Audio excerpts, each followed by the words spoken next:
অবশেষে সকল আনুষ্ঠানিকতা শেষে তুলে নেওয়া হলো আওয়ামী লীগের উপর থেকে নিষেধাজ্ঞা। শেখ হাসিনাকে দেশে ফেরাতে শেখ মুজিবের কবর ছুঁয়ে শপথ নিয়েছে আওয়ামী লীগ ছাত্রলীগের নেতাকর্মীরা। দ্বিগুণ শক্তি নিয়ে এবার ফিরতে চলেছে আওয়ামী লীগ। অত্যাচার করা হয় একসাথে তার বিরুদ্ধে লড়বো।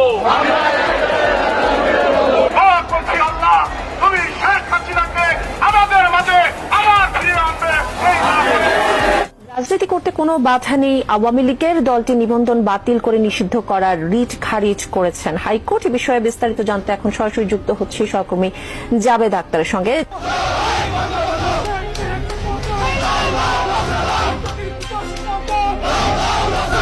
এই মুহূর্তে দেখতে পাচ্ছেন যে আদালত প্রাঙ্গণে যারা আওয়ামী লীগ আইনজীবী ছিল তারা কিন্তু জয় বাংলা স্লোগানে তারা মোটামুটি আদালত প্রাঙ্গণ প্রকম্পিত সৃষ্টি করেছে এবং তারা ইতিমধ্যে জানিয়েছেন যে আওয়ামী লীগের বিষয়ে যে নিষিদ্ধকরণ করা হয়েছিল তা রীতিমতো রিট খারিজ করেছে। বিস্তারিত জানাতে ঢাকা মহানগর দায়রা জজ আদালতে আছেন সহকর্মী আসিফ মোহাম্মদ সিয়াম। সরাসরি যাচ্ছি তার কাছে।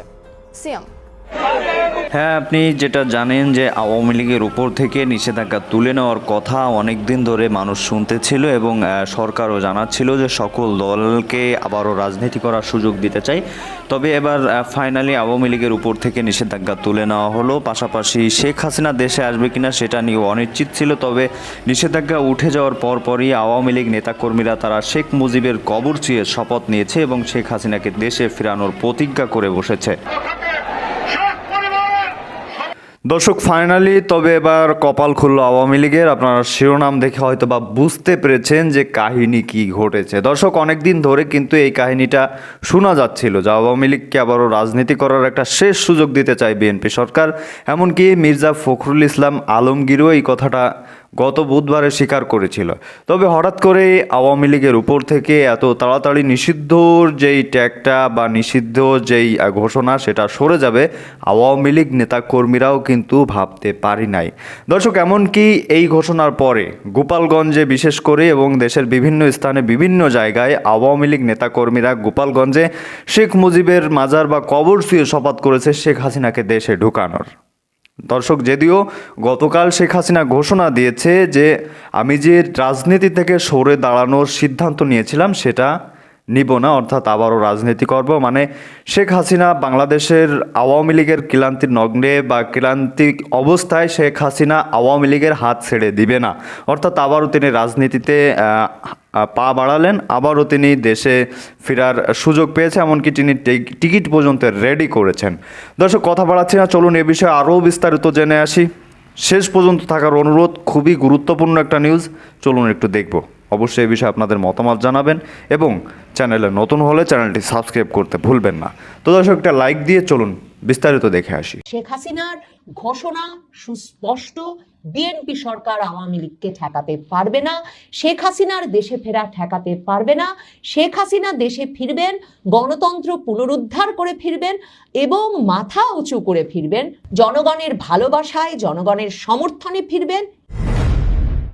শেখ হাসিনা খুব শিগগিরই দেশে ফিরবেন, মামলা মাথায় নিয়ে, ফাঁসির রায় মাথায় নিয়েই দেশে ফিরবেন এবং 6 মাসের মধ্যে দেশে ফিরবেন। এই ঘোষণা মে মাসের মাঝামাঝি তিনি দিয়ে দেওয়ার পরেই এমন অবস্থা দাঁড়িয়েছে বাংলাদেশের রাজনীতিতে যে শেখ হাসিনার দেশে ফেরা, আওয়ামী লীগের রাজনৈতিক কার্যক্রমের নিষেধাজ্ঞা তুলে নেওয়া কিংবা আওয়ামী লীগ ছাত্রলীগ এত বাধা নিষেধ হামলা মামলার মুখে কি করে এমনভাবে সারা দেশ জুড়ে মিছিলের পর মিছিল, কর্মসূচির পর কর্মসূচি দিয়ে যেতে পারছে, এসব নিয়ে আলাপ ছাড়া বাংলাদেশের মূলধারার সংবাদ মাধ্যম, সামাজিক যোগাযোগ মাধ্যম, এমনকি চায়ের আড্ডায় আসলে আর কোনো রাজনৈতিক আলোচনায় প্রাসঙ্গিকতা পাচ্ছে না। এমনকি যেই পক্ষটি আওয়ামী লীগ এই বাংলাদেশে আর জীবনে রাজনীতিতে ফিরতে পারবেন না, শেখ হাসিনার পক্ষে বাংলাদেশে ফেরা অসম্ভব, এই তত্ত্বে বিশ্বাস করেন, তারাও দিস্তা দিস্তা কাগজ খরচ করে ফেলছেন লিখতে লিখতে আর যুক্তি সাজাতে সাজাতে যে কেন আওয়ামী লীগ আর শেখ হাসিনার পক্ষে বাংলাদেশে এই মুহূর্তে বা কখনোই ফেরা সম্ভব হবে না। এ অবস্থায় শেখ হাসিনার নতুন ঘোষণা এসেছে এবং শেখ হাসিনা পশ্চিমবঙ্গের অত্যন্ত জনপ্রিয় পত্রিকা এই সময়ে এক দীর্ঘ একান্ত সাক্ষাৎকার দিয়েছেন নয়াদিল্লি থেকে, এবং সেই সাক্ষাৎকারে তিনি বিভিন্ন বিষয়ে কথা বলেছেন। আজকে সেই সাক্ষাৎকারের প্রথম পর্ব প্রকাশিত হয়েছে। খুব স্বাভাবিকভাবেই সেই সাক্ষাৎকারটি প্রকাশের পর বাংলাদেশের সংবাদ মাধ্যমগুলোতেও সেটি আবার পুনঃপ্রকাশিত হওয়া শুরু হয়েছে। শেখ হাসিনা নতুন ঘোষণা দিয়েছেন যে তিনি শিগগিরই বাংলাদেশে ফিরবেন, তাকে ফিরতে হবে, কারণ বাংলাদেশের মানুষকে দুঃখ দুর্দশার থেকে উদ্ধারের দায়িত্ব তার, এই দেশ উদ্ধার করে দেশ পুনর্গঠনের দায়িত্ব তার বলে তিনি মনে করেন, এবং তিনি এই সময়ে বাংলাদেশের মানুষকে ছেড়ে যেতে পারেন না, তাকে দ্রুত দেশের মানুষের কাছে ফিরে যেতে হবে। জননেত্রী শেখ হাসিনার ডাকে সাড়া দিয়ে আওয়ামী লীগের অন্যান্য নেতাকর্মীরা নিজেদের মধ্যে সকল ভেদাভেদ ভুলে গিয়ে এখন ঐক্যবদ্ধ হওয়ার ডাক দিয়েছেন। এই প্রথম কলকাতায় থাকা আওয়ামী লীগের 400-এর অধিক নেতাকর্মীদের উপস্থিতিতে একটি শোক সভার অনুষ্ঠান সম্পন্ন হইল। সদ্য প্রয়াত আওয়ামী লীগের বর্ষিয়ান রাজনীতিবিদ নেতা বীর মুক্তিযোদ্ধা তোফায়েল আহমেদ সাহেব, দবিরুল ইসলাম সাহেব এবং ইঞ্জিনিয়ার মোশাররফ হোসেন সাহেবদের স্মরণে একটি শোক সভার অনুষ্ঠান করা হয়। অনুষ্ঠানে আওয়ামী লীগের প্রেসিডিয়াম সদস্য তোফাজ্জল হোসেন চৌধুরী, মায়া বীর বিক্রম, বীর মুক্তিযোদ্ধা জাহাঙ্গীর কবির নানক এবং আওয়ামী লীগের যুগ্ম সাধারণ সম্পাদক বাহাউদ্দিন নাসিম সাহেব সহ আওয়ামী লীগের অন্যান্য অনেক নেতৃবৃন্দরা উপস্থিত ছিলেন। অনুষ্ঠানে তারা সদ্য প্রয়াত তোফায়েল আহমেদ সাহেবের জানাজার নামাজ জাতীয় সংসদ ভবনের দক্ষিণ প্লাজায় হতে না দেওয়া, শহীদ মিনারে তাকে নিয়ে যাওয়া, শ্রদ্ধা না জানাতে দেওয়া, সরকারের অনুমতি না দেওয়া, আবেদন করা সত্ত্বেও এর তীব্র নিন্দা এবং প্রতিবাদ জানান। সেই সাথে তারা নিজেদের মধ্যে সকল ভেদাভেদ ভুলে গিয়ে ঐক্যবদ্ধ হওয়ার ডাক দিয়েছেন। এবং এই খবর যখনই আওয়ামী লীগের অন্যান্য নেতাকর্মীদের কাছে চলে যায়, তাৎক্ষণিকভাবে বাংলাদেশের সমস্ত জেলার নেতাকর্মীদের মধ্যে এখন একটি সরব নতুন করে একটা জয়গান, একটা প্রতিযোগিতা শুরু হয়েছে।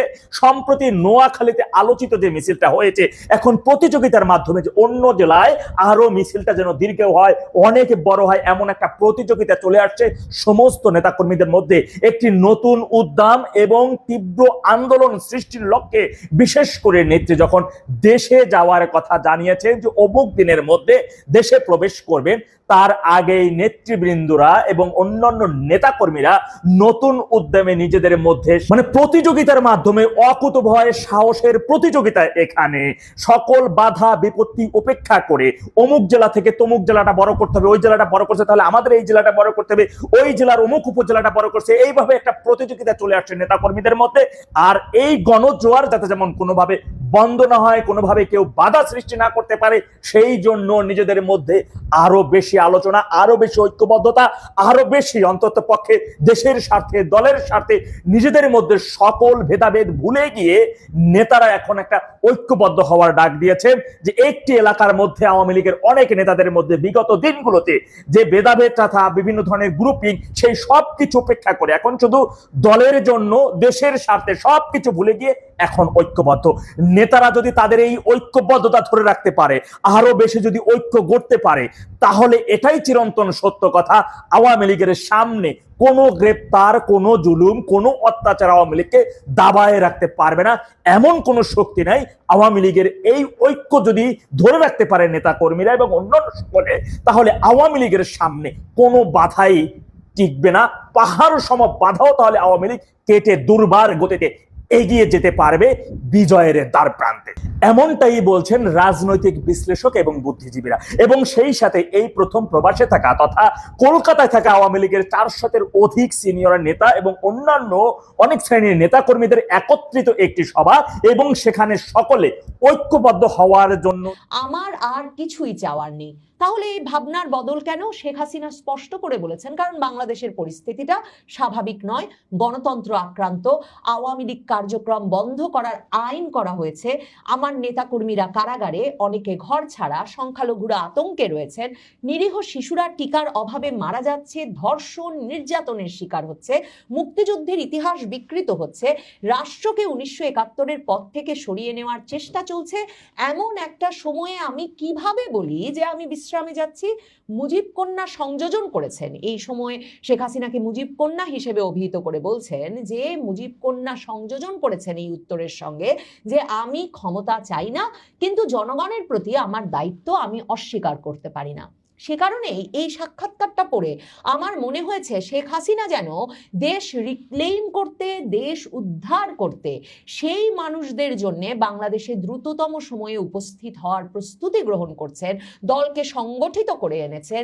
এই আত্মবিশ্বাস দলের নেতা কর্মী সমর্থকদের মধ্যে জড়ো করেছেন, চাঙা করেছেন যে তিনি দেশে ফিরবেন এবং বাংলাদেশটাকে আবারও সেই ধারায় ফিরিয়ে আনা যাবে যে ধারায় টিকার অভাবে হামে শিশু মরবে না, শিশুরা ধর্ষণ নির্যাতনের শিকার হবে না, যেখানে গণতন্ত্রের এই অবস্থা হবে না যে শুধুমাত্র নিজেরা একটা নির্বাচন করে আরেকটা সবচেয়ে পুরনো জনপ্রিয় দলকে রাজনীতির এবং নির্বাচনের বাইরে রেখে গণতন্ত্রের বড় বড় কথা বাংলাদেশে বলা হবে। এবং শেখ হাসিনা সুনির্দিষ্টভাবে বলছেন যে তাকে ফিরতে হবে কারণ মুক্তিযুদ্ধের ইতিহাস বিকৃত হচ্ছে। মানে ওই যে পক্ষটি যারা এতদিন বলেছে যে শেখ হাসিনা, আওয়ামী লীগ তারা মুক্তিযুদ্ধের ইতিহাসকে কুক্ষিগত করে রেখেছে, শেখ হাসিনার পতনের পর থেকে এই তারেক রহমান আমল পর্যন্ত এই বিষয়টি বারবার প্রমাণিত হয়েছে যে বাংলাদেশের রাজনীতিতে, বাংলাদেশে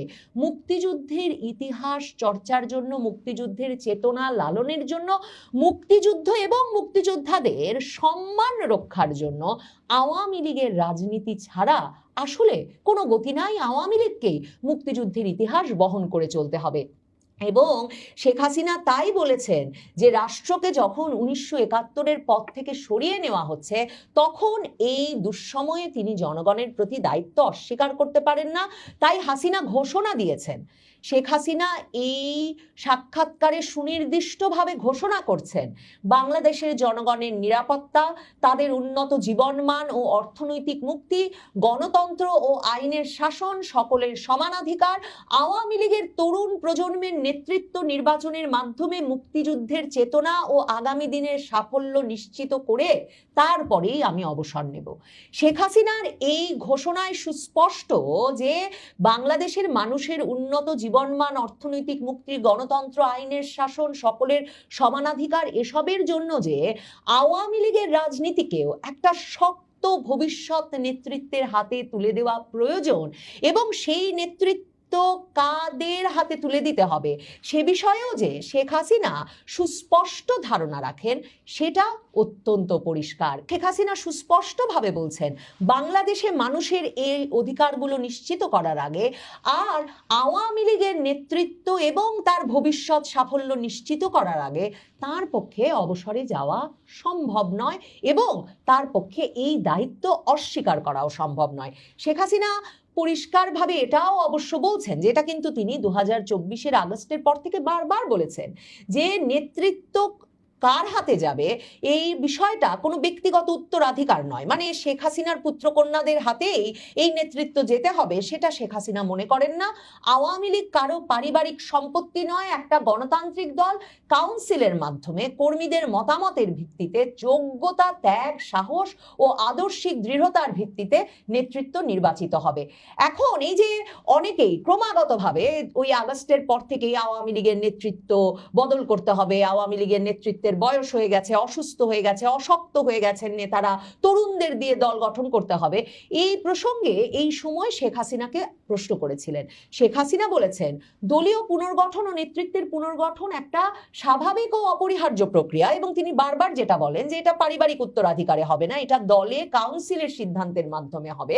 এবং তিনি বলেছেন যে আমরা এই মুহূর্তে একটা প্রাকৃতিক শুদ্ধকরণের মধ্য দিয়ে যাচ্ছি। আমি ধারণা করি তিনি একটা অর্গানিক রিফাইনমেন্ট প্রসেসের মধ্য দিয়ে আওয়ামী লীগ যাচ্ছে সেটা বলেছেন, যেটা হতে হচ্ছে কারণ দল একটা ভয়াবহ বিপর্যয়কর সময়ের মধ্য দিয়ে যাচ্ছে। শেখ হাসিনা বারবার বলেছেন যারা এই বিপদে দলকে সংগঠিত করতে পারবে, সংগঠিত। তো দর্শক দেখছিলেন খুব গুরুত্বপূর্ণ প্রতিবেদন। এতক্ষণ আমাদের সাথে থাকার জন্য, দেখার জন্য সবাইকে ধন্যবাদ জানাচ্ছি। ধন্যবাদ জানাচ্ছি আপনাকে, এতক্ষণ আমাদের সাথে ছিলেন। দর্শক এখন এ বিষয়ে আপনাদের মতামতকে একটু কমেন্টে জানাবেন। আশা করি সম্পূর্ণ নিউজ এবং সম্পূর্ণ প্রতিবেদন দেখেছেন। তাহলে এখন এ বিষয়ে আপনাদের মতামত জানতে চাইব। আর হ্যাঁ, পরবর্তীতে থেকে গুরুত্বপূর্ণ কিছু নিউজ আসতেছে যেটা এই ভিডিওতে আপনাদের দেখানোর কথা ছিল, তবে সময় সংক্ষেপের কারণে দেখাতে পারিনি, এজন্য ক্ষমা চেয়ে নিচ্ছি। তো সেগুলো আরও গুরুত্বপূর্ণ, সেগুলো দেখতে অবশ্যই চ্যানেলটি সাবস্ক্রাইব করে রাখুন এবং পাশে রাখা বেল আইকনটি অবশ্যই বাজিয়ে দিন। তো দর্শক একটি কমেন্ট করে সামাজিক কাজে লেগে পড়ুন, সেই সামাজিক কাজটা হলো ভিডিওটি শেয়ার করে দিন। তো দর্শক ভালো থাকুন, সুস্থ থাকুন, দেখা হচ্ছে খুব দ্রুত। আল্লাহ হাফেজ।